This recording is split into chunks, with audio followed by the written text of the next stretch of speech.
So, if there's one thing which I feel conscious of in this year of democratic elections is disillusionment with politics. There's a lot of reasons for this, but I think one of the key issues is that politics has collapsed into promises for material well-being and security. Really, politicians talk about little else, and that's increasingly undeliverable. And people know that. And they know that life really is about more than that. Though a secular society has really nowhere else to turn, a little vision of what that more might be, because we live in an age which very broadly has lost touch with that transcendent horizon. Life has indeed collapsed onto material concerns, great though they are. And so I feel this might be a time to consider what's sometimes called the pre-political.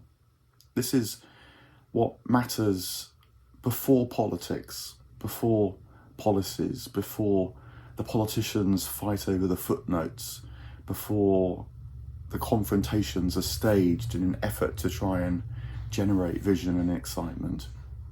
It's about asking, what politics is for, what are the limits of politics, what does good politics need, a wider vision, and what does it ask of us beyond just deciding who to vote for. And I thought I could turn to the figures that I consider really my 6 guides and begin with Plato. Now, Plato might be thought a good person to turn to first of all, because of course he is one of the great figures of Athens, and Athens is regarded as the home of democracy. But I think that's actually mistaken. It's actually a sign of how our modern world has lost sight of the more that figures like Plato and indeed the city of Athens stood for, much beyond democratic practices. It's been estimated that 40% of economic activity in Athens was around relationships with the gods, festivals, buildings, the libations of every day, the way of life that people lived in the household as well as in the public spaces, which incidentally women had the substantial part in sustaining, holding these relationships with the chthonic gods of place that was so valuable to the ancient Athenians. A few men going to vote in the agora was really a sideshow. So it's our narrow vision that has made that the mainstay of democratic Athenian life as we see it. But I say this because it stresses the more that figures like Plato were onto. And one way of picking that up is to think about how Plato majored on the subject of beauty. And so beauty can be a first thought to take to the disillusionment of politics today. What has this interest, organisation of things around the subject of beauty got to say to us? Well, beauty fosters love. And so a person who is well educated is someone whose love, whose desire, whose passion is more or less well aligned with that which is beautiful. Love, desire, passion flows through us. We have no choice about that. What we do have a choice about is where that takes us. And I think that the loss of beauty, interest in beauty in our public discourses is very much why our love, passion, desire is so beholden to switching this way and that, being turned, twisted, even perverted by that which strikes us. So Plato would say that politics can only thrive when love and beauty are central. And conversely, a society or person with little or no concern for love or beauty will become ugly and loveless, disillusioned. Today, beauty is difficult to talk about because it's regarded either solely as a personal matter of taste, and so there can't be a general agreement about it, or it's regarded as a kind of power play that objectifies or manipulates people. And of course, that can happen, there's no doubt about it. Alternatively, beauty is just regarded as a bit old-fashioned or even embarrassing to talk about. I was trying to remember the last time I walked into an art gallery and beauty was discussed. I can't actually remember that time. It would be regarded as sort of passé or not possible to talk about politically. But the fascinating thing is that beauty still calls us. It still speaks to people.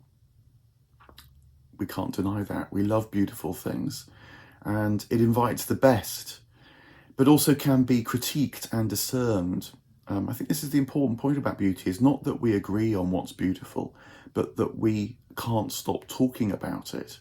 Beauty is a signal towards that transcendent horizon that draws us, that we can never pin down, but yet if we don't pay attention to how it's drawing us, then we go so astray. So beauty, of course, reaches beyond mere appearances. This is a central thought in Plato. He actually felt that doing mathematics was a good way of educating your draw to what's beautiful, because the beauty of mathematics is inward. And similarly with music. Music is another facet of life that still speaks to us of that which is beautiful. And music and mathematics are actually quite close. It's about the disharmony and harmonic relationship.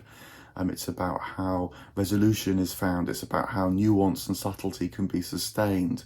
So it takes us into the life of beauty. Plato was also very interested in the beautiful environment. He felt that we need to build beautiful places in which to live, in architecture, in craft, in art, because then we're being taught about that which is beautiful, the transcendent horizon, even as we walk through our towns. He was very interested in town planning. He thought there was a link between town planning and truth. A lovely place, of course, is also one that arises from the depths of a culture, expresses that which is more than the individual, but into which the individual is born. A moral concern with what is good is not just good for us, but is a telling sign of our age, or the look of it, of course. So for Plato, beauty is not an optional extra. It's not something which those who are into that sort of thing might add. And a society that treats beauty as an optional extra has lost touch with something fundamental. And this collapse and narrowing perversion of twists that feels so dominant in our politics is a byproduct of that.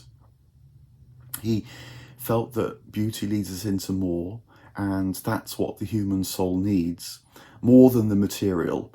And the material world, though, is important because it shines with that more. And in fact, this is how Plato regarded the body, as well as the material world more generally. It's become quite fashionable to say that Plato denigrated the body. I think that's actually something that happened when Christianity arose. Christianity has always struggled to know what to do with the body, but Plato was perfectly clear about this, that the beautiful body speaks to the beautiful soul which animates the beautiful body, and similarly the beautiful material world speaks to the beautiful soulfulness, deities that animate the world around us. And when, for example, Socrates ironically says that the body is the prison of the soul, he of course says that whilst he's in prison on the last day of his life. And the prison then is the portal to that more that he has longed for all of his life. And similarly, the material world can be the portal, the doorstep, the threshold to that more, when we make it, create it, learn to relate to it through this notion of beauty. Plato also is known to have been wary of the poets. In that great educational masterpiece, The Republic, he toys at one point with the notion of banning poets. Of course, he speaks as a great poet himself, so the irony immediately speaks through, but the wariness with the poets was in part about how they communicate and speak about beauty. They should be leading us to the more. They were the kind of priests and politicians of the day, and if they didn't guide us and lead us in the right direction, well, why wouldn't you get rid of them, at least as a thought experiment? So the centrality of beauty for Plato is fundamental. One part of life that's full of beauty can lead us to another part of life that similarly can resonate with beauty, and we need to think about this wider education in order to become skillful at that process of discernment.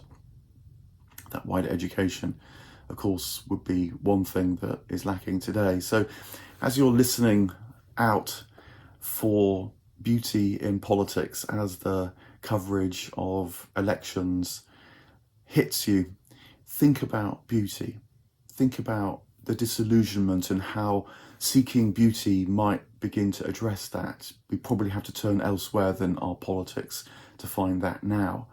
But it might be that that's what our politics needs to get onto, or at least feel it can be in the service of, or at least politics can become less important part of our life, and that wider circle of beauty can become important to us once again. And then maybe politics in a way can relax.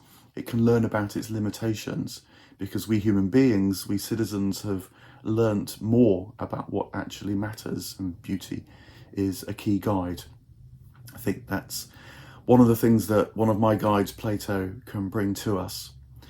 And next time I thought I'd turn to another guide, to Aristotle, and why he felt that ethics can actually destroy politics.